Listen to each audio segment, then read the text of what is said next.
Every woman in the great hall had been selected for a purpose. Jessica had not. She was never meant to be there. She was meant to be downstairs in the kitchens, scouring copper pots until the skin on her knuckles cracked and bled. Invisible, the way she had been for 3 years, ever since her mother died and left her with nothing but a debt that grew like a living thing, feeding on itself, impossible to kill. But the head cook had collapsed that morning with a fever that turned her skin the color of old wax, and someone was needed to carry the wine, and Jessica's hands were steady, and nobody ever noticed her. Not once. Not ever. So she stood near the back wall of the Hall of Thorns in a borrowed servant's dress the color of tarnished copper, her dark hair twisted into a knot that was already unraveling. A heavy silver pitcher rested against her hip, the metal cold through the thin fabric. The hall was vast, ceilings of black stone vaulted overhead like the ribcage of some enormous ancient creature, and between them hung banners of deep crimson and burnished gold, the colors of House Valdres. Candlelight from 1,000 iron sconces cast restless shadows across the gathered crowd, making the whole room seem to breathe. Nobles, warriors, pack leaders from every territory in the realm, all of them watching the raised platform at the center of the room, where 5 women stood in a perfect, practiced line. The choosing. It happened once in a generation. When an Alpha King reached his 28th year without taking a mate, the Elder Council selected 5 women from the most powerful bloodlines and presented them at the solstice feast. The Alpha would choose one, a political union, sealed with a bonding mark and a ceremony beneath the full moon. It was tradition. It was law. It was the machinery of power dressed in silk and candlelight. The 5 women were extraordinary. Lady Seraphine of the Northern Ridge wore a gown of liquid silver that caught every flicker of light and held it. Beside her, Lady Marin of the Eastern Shore stood draped in deep plum silk that pooled around her feet like wine. Then, Lady Isolde in ivory and gold, Lady Thessa in midnight blue embroidered with constellations of silver thread, and Lady Kira, the youngest, barely 19, trembling almost imperceptibly in a dress of pale rose. They were flawless, each one a carefully curated offering to the most powerful wolf in the known world. And the most powerful wolf in the known world had not yet arrived. The crowd murmured. Jessica refilled a goblet for a broad-shouldered warrior who never glanced in her direction and stepped back against the wall. Her feet ached in the 2 small shoes she had borrowed from another servant. The bodice of the copper dress pinched at her ribs with every breath. She wanted to be anywhere else. She wanted to be back in the kitchen, where the heat from the ovens was brutal but honest, where no one expected anything from her except clean pots and silence. Then the doors opened. Not the side doors the servants used, narrow and discreet. Not the arched entryways where guests had filtered in over the past hour in clusters of silk and whispered politics. The great doors, the ones carved from a single ancient oak and banded with iron forged in dragon fire, 20 feet tall and so heavy it took 4 wolves in their shifted forms to move them. They swung inward with a sound like distant thunder, and the hall went silent. He walked in alone. Jessica's breath stopped before her mind could assemble a reason why. He was tall. That was the first thing. Taller than anyone she had ever seen, broad through the shoulders and chest in a way that spoke not of mere size, but of raw, unrelenting, almost architectural power. He wore black. From his boots to the high collar of his coat, unbroken black, as though he had been carved from the same stone as the hall itself. The only ornamentation was a thin band of hammered silver at each wrist and the sigil of the Valdres line embroidered in dark thread across his chest. So subtle you would only notice it if you already knew what to look for. His hair was dark, almost black, cut close at the sides and longer on top, pushed back from a face that was all sharp angles and deep shadows. A strong jaw, high cheekbones that caught the candlelight and held it in hollows beneath. A mouth that looked as though it had forgotten how to smile a long time ago, or perhaps had simply decided the world no longer warranted one. But it was his eyes that stopped her. Even across the full length of that enormous hall, she could see them. Pale gray, the color of a winter sky in the moment before a storm breaks. Luminous, charged, ringed with something darker at the edges. They swept the room with a calm, methodical focus that made the air feel thinner, as though his attention consumed oxygen. This was not a man who entered a room. He claimed it. The space around him seemed to compress, to reorient itself toward him the way iron filings align to a magnet, and every person in the hall felt it, leaned toward it, lowered their gaze before it. A gravity that had nothing to do with title and everything to do with what he was. Adam Valdris, the Alpha King. Jessica had heard his name 1,000 times, whispered in the kitchens with something between fear and reverence, spoken in the corridors like a weather warning. He had taken the throne at 21 after his father's death in battle, and had held it for 7 years against challengers, border wars, and a political landscape that shifted like sand beneath his feet. They said he was ruthless. They said he was just. They said he had once ended a rival alpha in the challenge circle in under 40 seconds, and then carried the dead man's orphaned pup to the nearest healer himself, blood still wet on his hands. None of those stories had prepared her for the way the room tilted when his gaze passed over the place where she stood.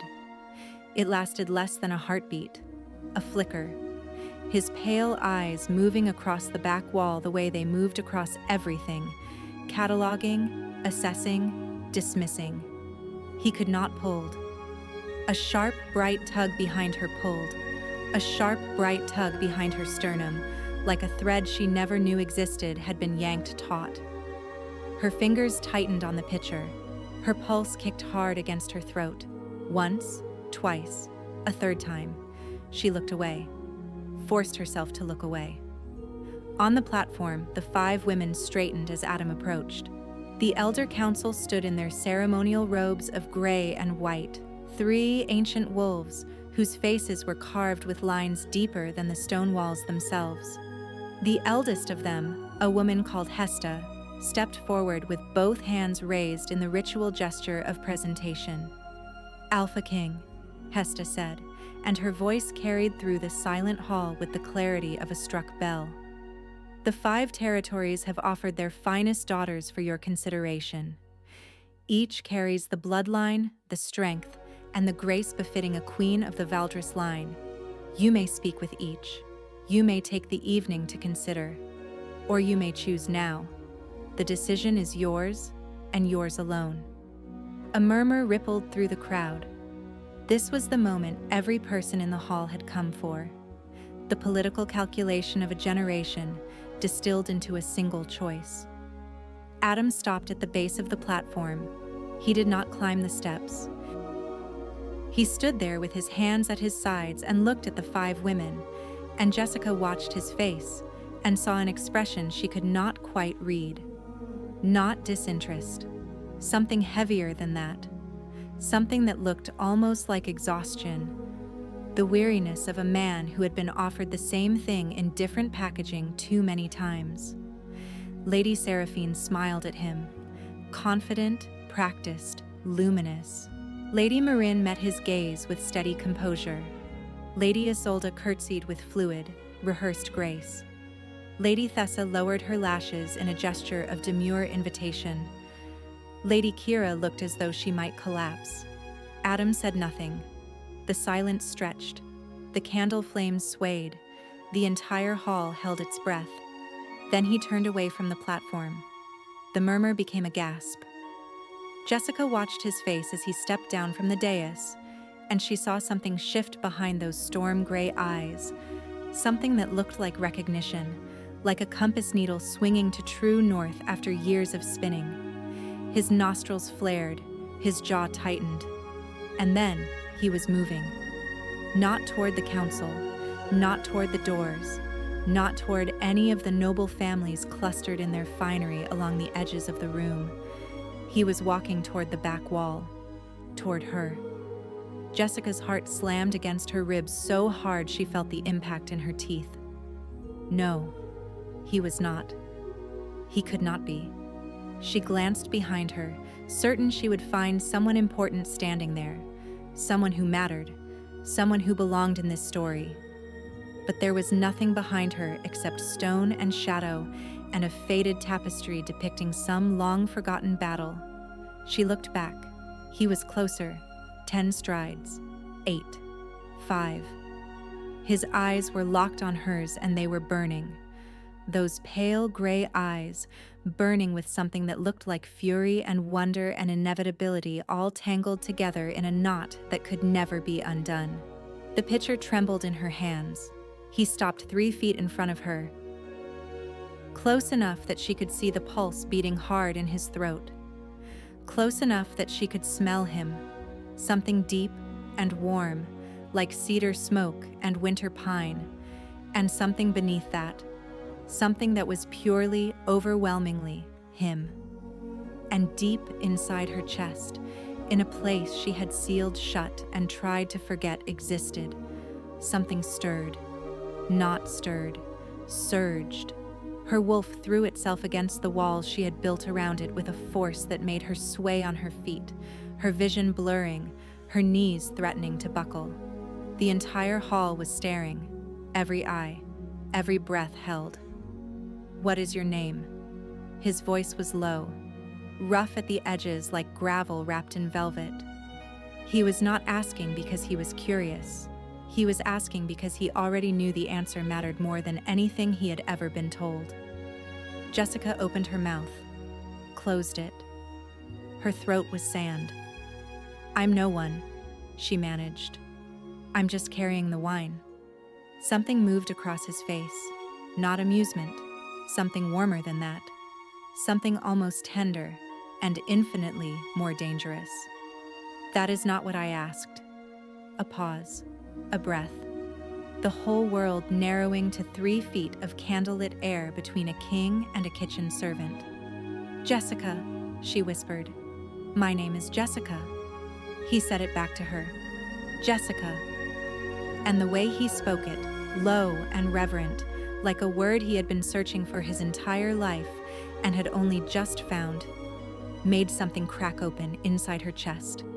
A fissure running through every wall she had built, every layer of invisibility she had wrapped around herself for 3 years of grief and survival. He turned to face the hall. Every eye was on them. The 5 women on the platform stood frozen, their carefully composed faces cracking at the edges. The elder council looked stricken. Hesta's mouth was open, her ceremonial staff gripped in white-knuckled hands. "I have made my choice," Adam said. His voice filled the hall without effort, deep and absolute, the voice of a man who had never once been disobeyed and did not expect to begin now. Her. The silence that followed was deafening. Then the chaos began. Voices erupted from every corner of the hall. Outrage from the territorial lords whose daughters had been passed over. Confusion from the warriors. Shock from the servants who recognized Jessica as one of their own. The quiet girl from the kitchen, the one with the dead mother and the endless debt and the borrowed shoes. Hesta stepped forward, her face rigid with barely contained fury. "Alpha King, this is unprecedented. This woman is not of noble blood. She is not one of the chosen 5. The right of choosing carries traditions that span 1,000 years. You cannot simply..." "I can." Adam did not raise his voice. He did not need to. "The law states that I may choose any woman in this hall. It does not specify which women are eligible. It does not mention bloodlines, or territories, or political advantage. It says any woman." He paused. Let the silence fill the space where argument might have been. "I have chosen." Jessica could not feel her legs. The pitcher was slipping from her fingers. She caught it, barely, the silver ringing against her hip bone. This was not happening. She was a kitchen servant with no pack, no family, no wolf strong enough to shift in 3 years. She was nobody. She was less than nobody. She was a debt in a borrowed dress. She tried to step back. His hand caught hers. Not roughly, not with the grip of a king claiming what was his. Gently, like a question asked with fingers instead of words. His hand closed around hers, and the contact sent a jolt through her entire body. A rush of heat and light so intense that her vision whited out at the edges.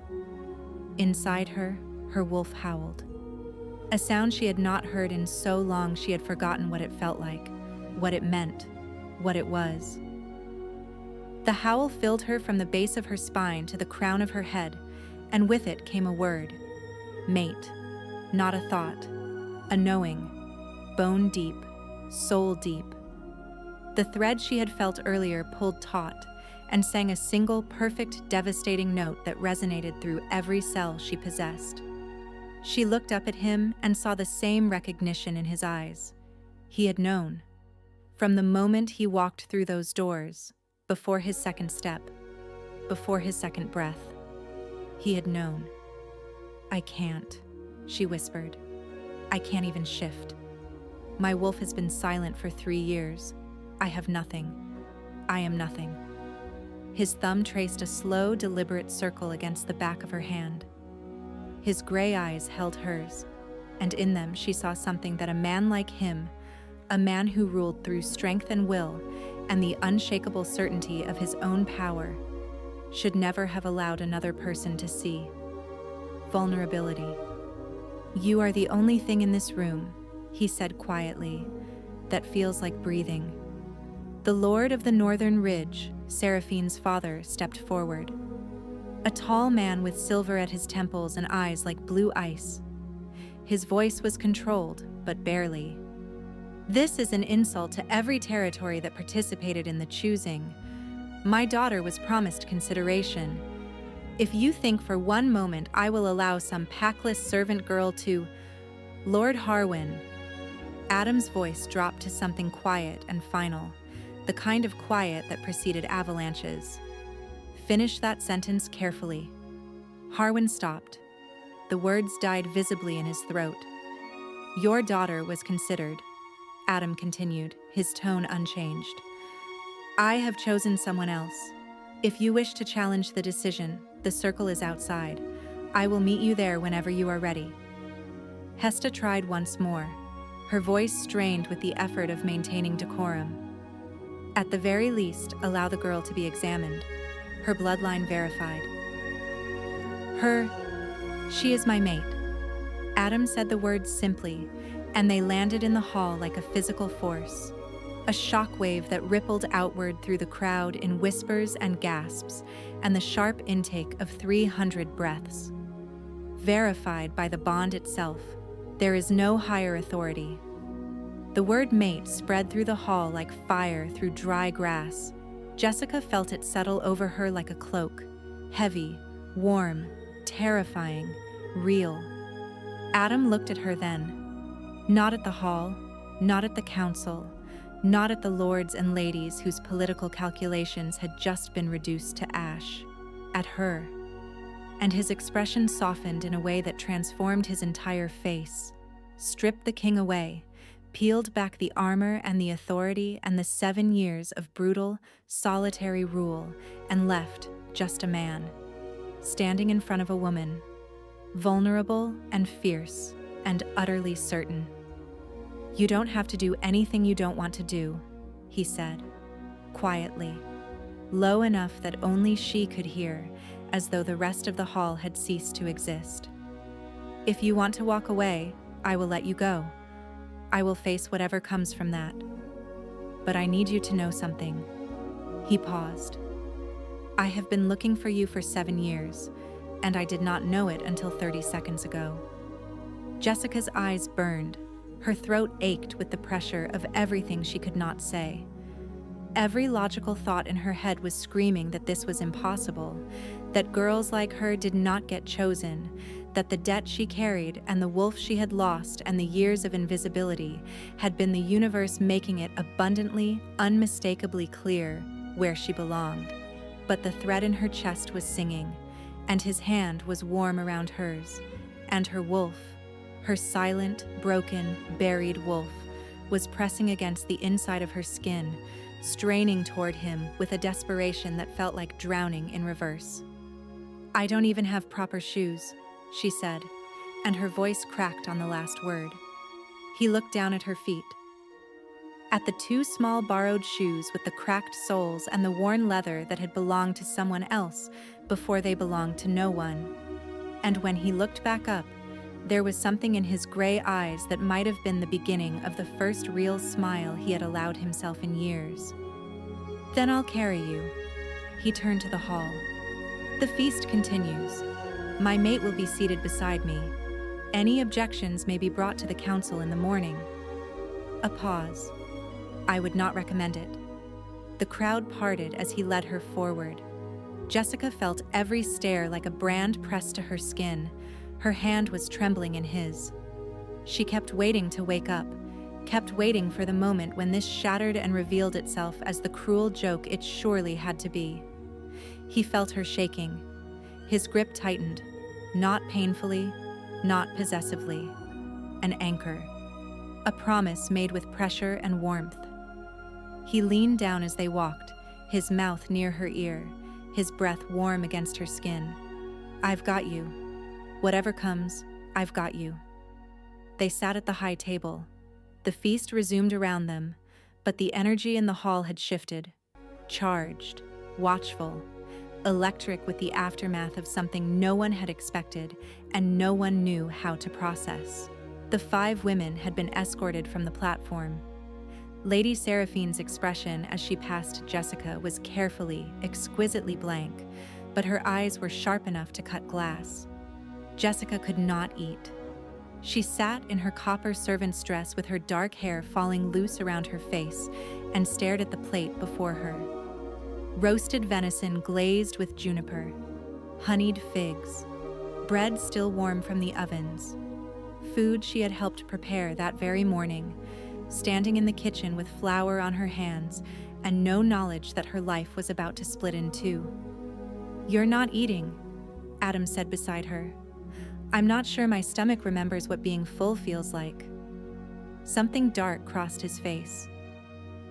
A shadow behind the gray eyes that was not anger but something adjacent to it, something hotter and more focused. "When was the last time you had a proper meal?" She did not answer. She did not need to. He looked at her, really looked, with the thorough, unsparing attention of a man who had spent his life reading tactical landscapes.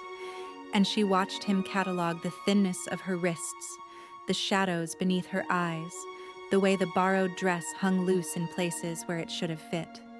His jaw tightened. "Who do you work for?"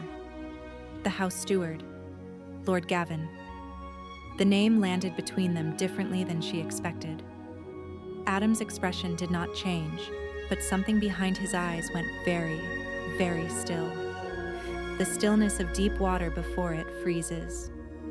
"Gavin," he repeated, "of the Western Vale. He holds the servant contracts for the keep. He purchased my mother's debt when she died. I've been working it off for 3 years. The interest keeps growing." She said it flatly, without self-pity. It was simply a fact, like the color of the sky or the temperature of water. Gavin's interest grew. That was what it did. Adam set down his goblet with a deliberateness that made the wine tremble in the cup. "We will discuss this later," he said, "when there aren't 300 people watching." Later arrived sooner than she anticipated. The feast ended near midnight. Adam dismissed his guards at the door to his private chambers with a gesture that left no room for discussion. Jessica stood in the center of the room, a vast space of dark wood and firelight, with bookshelves lining one wall from floor to ceiling and tall windows that looked out over the mountain valley, everything beyond the glass silvered with moonlight. "You can sit down," he said. She didn't sit. She stood with her arms wrapped around herself, holding herself together, and asked the question that had been burning through her since the moment he crossed the hall. "Why me?" He was quiet for a long moment. He stood near the fireplace and the light carved his features in gold and shadow. The sharp jaw, the high cheekbones, the mouth that held no softness. She could see the tension in his shoulders, the careful way he held himself, as though he was afraid of taking up too much space in his own room. "When I walked through those doors tonight," he said, "I could smell every person in the hall. 300 wolves, their perfumes, their fear, their ambition, their sweat. And then, underneath all of it, there was something else. Something that cut through everything like a blade through silk." He paused. "Like standing in a forest after rain, like the first breath you take when you break the surface of deep water." He looked at her. "That was you. My wolf recognized you before I took my second step." Her chest ached, a deep physical ache that had nothing to do with hunger or exhaustion and everything to do with the impossibility of what he was saying. "I can't shift," she said. "My wolf has been silent for 3 years. Whatever your wolf recognized, it's broken." He crossed the room toward her, slowly, giving her every opportunity to retreat, to step back, to run. She didn't. He stopped in front of her and raised his hand, not to touch, but to hover near her jaw, close enough that she could feel the warmth radiating from his palm like heat from a hearth. "May I?" She nodded. His fingers brushed her cheek. The touch was gentle, impossibly gentle for hands that could bend iron, that had ended lives, that had held together a kingdom through sheer force of will. And the moment his skin met hers, the golden thread between them blazed to life. Not a tug this time, but a conflagration. A wildfire of warmth and light that burned through every wall she had ever built. She gasped. He inhaled sharply. The connection was a living thing, humming between them like a plucked bowstring, resonant and undeniable. And through it she could feel him, his steadiness, his loneliness, his fierce and terrifying hope that this was real. "You are not broken," he said. His voice was rough, cracked at the edges. "Your wolf was protecting you, retreating so you could survive. But she's here, Jessica. I can feel her." His thumb traced the line of her cheekbone. "She's been waiting." Something hot slid down her face, a tear, then another. She hadn't cried in 3 years either. She had sealed that away along with everything else, the grief, the fear, the wolf, the part of herself that believed good things could happen to someone like her. He pulled her against his chest, not demanding, not claiming, just holding. His arms wrapped around her, and she was surrounded by warmth and cedar and the steady drum of his heartbeat, and something she hadn't felt in so long she had forgotten the shape of the word. Safety. Her hands fisted in the fabric of his black coat. She pressed her face against his chest and let herself come apart. 3 years of holding it together, of being invisible, of scrubbing pots and swallowing grief, and telling herself that this was all there was, all of it breaking open at once. He held her through every second of it. His chin rested on top of her head. His hand moved in slow circles against her back. He did not speak. He did not need to. The bond hummed between them, steady, warm, a sound like a lullaby woven from light. When the trembling stopped, she pulled back just enough to look at his face. His eyes were bright, wet at the edges.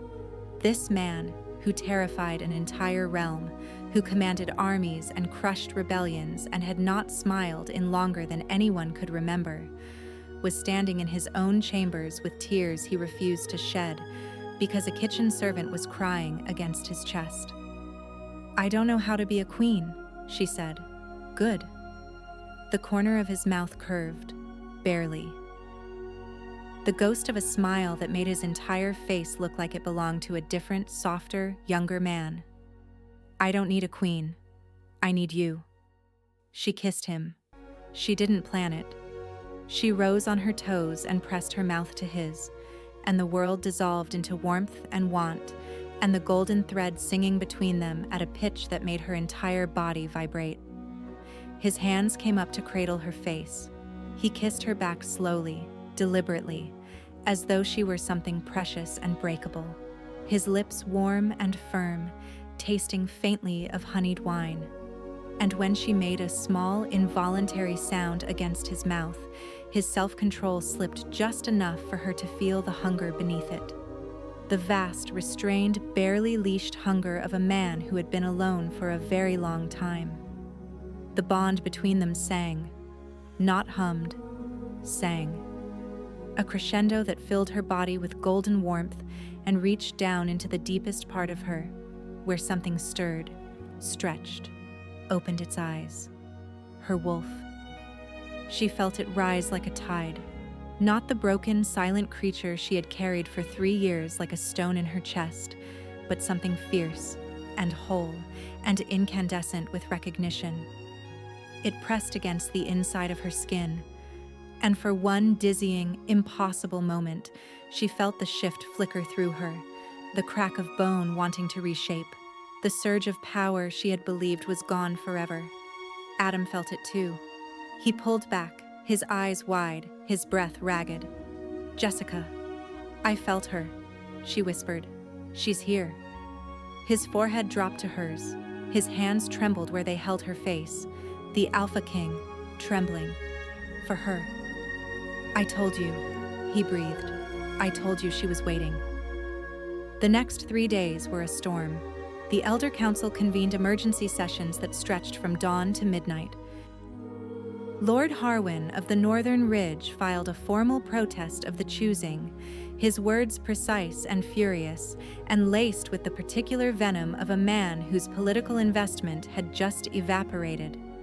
Lady Seraphine's mother dispatched a letter to the capital so coldly livid that the court scribe who transcribed it reportedly needed a cup of wine afterward. 3 territorial lords threatened to withdraw from the alliance. 2 more demanded audiences they were not granted. And Lord Gavin, the thin, smiling man who held Jessica's debt, requested a meeting with the Alpha King. Jessica stood beside Adam in the throne room when Gavin entered. She hadn't wanted to be there. The thought of facing the man who had owned 3 years of her life in a room full of polished stone and political power made something in her chest constrict. But Adam had asked, and the way he had asked, not as a king issuing a command, but as a man who needed her presence the way lungs needed air, had made refusal impossible. Gavin was exactly as he always was, thin, narrow-shouldered, a smile that never progressed past his mouth, leaving his eyes untouched and watchful. He wore a coat of dark gray over a vest of muted gold, and his pale fingers moved constantly, tapping, adjusting, fidgeting. He looked at Jessica the way you might look at a piece of furniture that had been moved to the wrong room. "Alpha King," Gavin began, his voice smooth as oiled leather.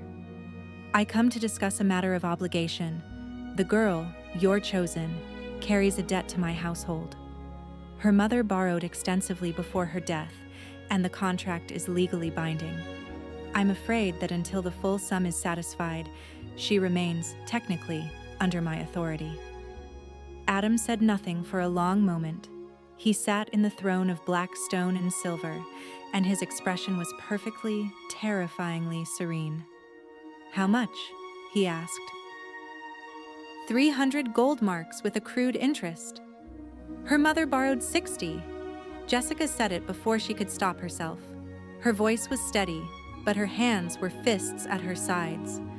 60 marks, for medicine, when she was dying. You've inflated the interest every season since.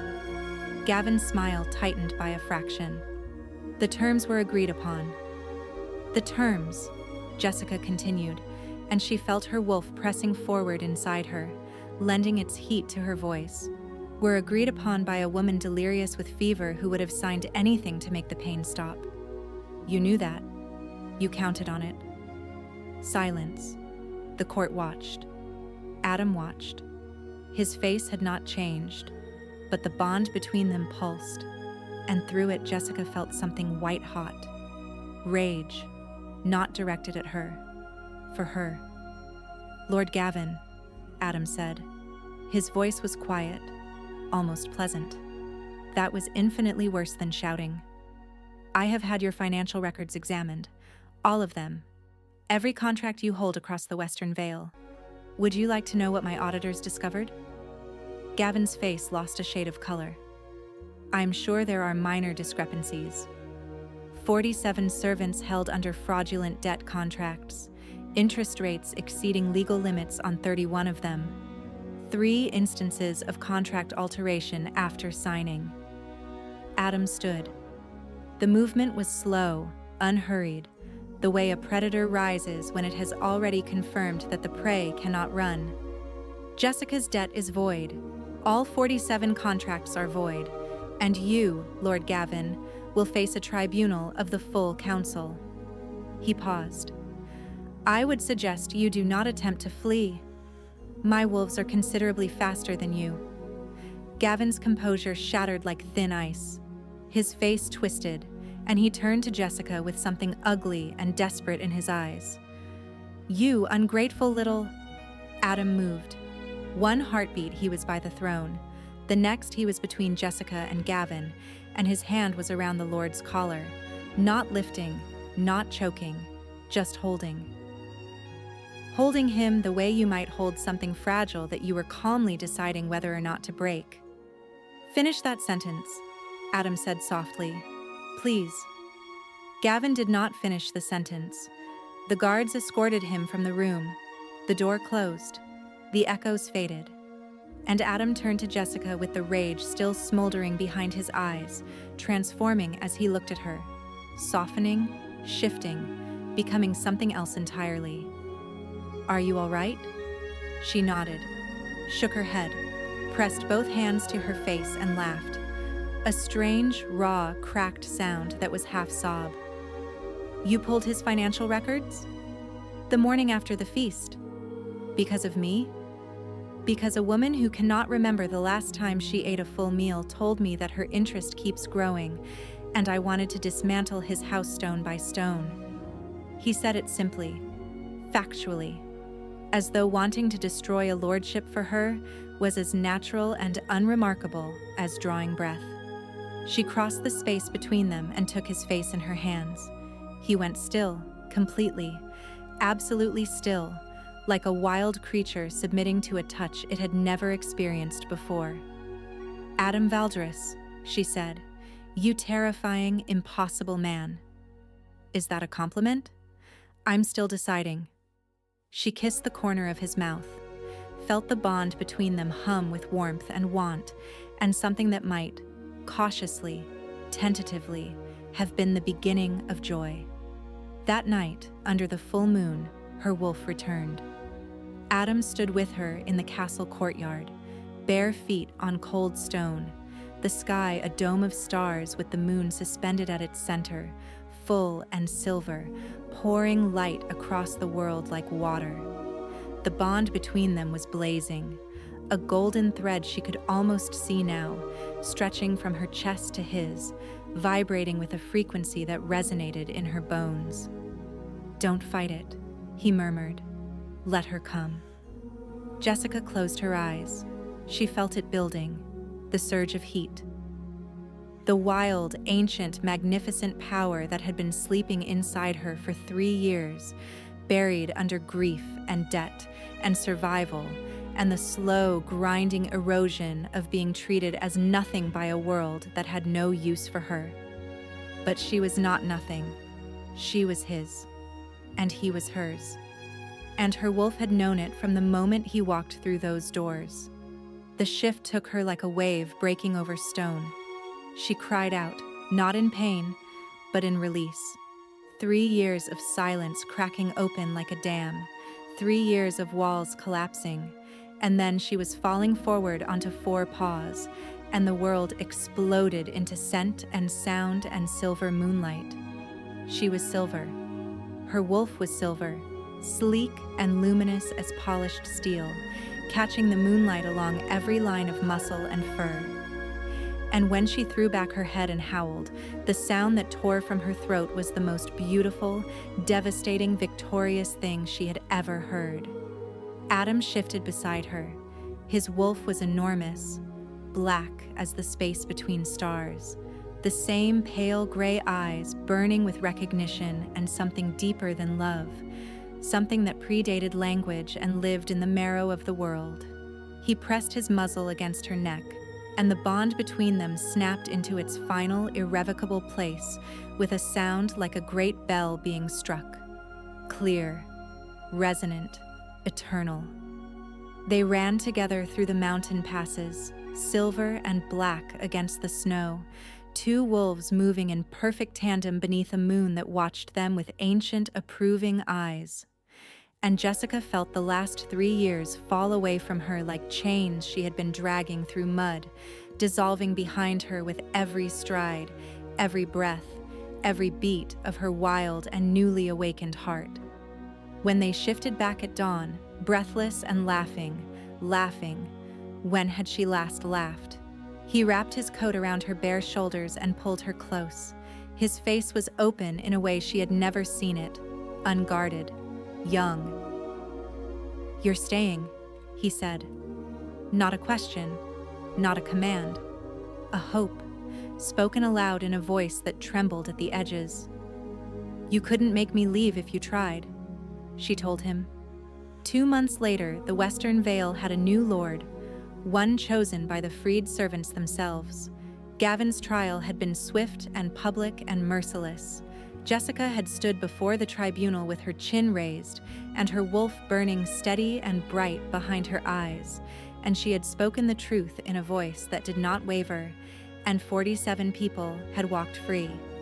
Lord Harwin, confronted with evidence of his own quiet investments in Gavin's debt operations, withdrew his protest of the choosing with remarkable and sudden enthusiasm. The remaining territorial objections dissolved in the weeks that followed, eroded by the undeniable reality of the bond and the growing, grudging acknowledgement that the Alpha King's kitchen servant was considerably more formidable than anyone had anticipated. Lady Seraphine surprised them all.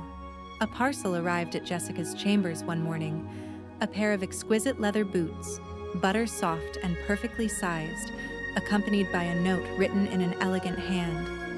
"He never would have loved me. I'm glad he found someone he can." Jessica kept the note in a drawer beside her bed. Some acts of grace deserved to be remembered. The mornings were her favorite. She woke in their chambers with sunlight streaming through the tall windows, warm and golden, painting everything it touched with amber. Adam's arm lay heavy across her waist, his face pressed into the curve of her neck, his breath slow and even against her skin. The bond hummed softly between them, a constant, quiet presence, like a heartbeat she had always carried, but only recently learned to hear. She traced the silver band on her left hand. The ceremony had been small. She had insisted on that. Just the 2 of them, Elder Hesta, who had begrudgingly evolved into one of Jessica's most vocal supporters, and the moonlight. That was all they needed. That was all they had ever needed. He stirred behind her. His arm tightened. His lips pressed against her shoulder. "You're awake," he murmured, his voice thick and rough with sleep. "You're observant for a man who can't open his eyes." He exhaled a quiet laugh against her skin. "I can feel you thinking. The bond gets louder when you think." She turned in his arms. His eyes were open now, those pale gray eyes that had stopped an entire hall, that had terrified lords and ended wars and carried the weight of a kingdom. Looking at her with the soft, unguarded expression he wore only for her. No king in this face, just Adam. "I was thinking about shoes," she said. His brow furrowed. "Shoes?" You told me you'd carry me, the night of the feast, because my shoes didn't fit. The memory softened his expression further, a look so tender it made her chest ache. The sweet, expansive ache of a heart that had room in it again.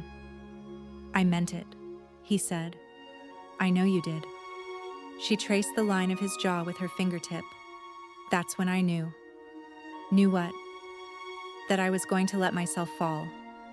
He caught her hand, pressed his lips to her palm, held it there, against his mouth, and she felt the bond blaze between them, gold and warm and certain, a fire that would never go out because they would never stop feeding it. I was already falling, he said against her skin, from the first breath. She pulled him closer. The morning light turned everything to gold, his dark hair, her silver ring, the sheets tangled around them. Outside the windows, the mountain valley spread wide and green beneath a sky so blue it hurt to look at. And somewhere in the distance, wolves were running. His hand found hers. Their fingers laced together, his broad and scarred, hers thin and calloused from 3 years of kitchen work and a lifetime of learning how to survive. And the golden thread between them hummed its quiet, steady, unbreakable song. The sound of two people who had found each other against every odd and obstacle the world could manufacture. Who had chosen each other not because tradition demanded it, not because a council ordained it, but because in a hall full of perfect choices, he had walked past every single one of them and found the only one who felt like home.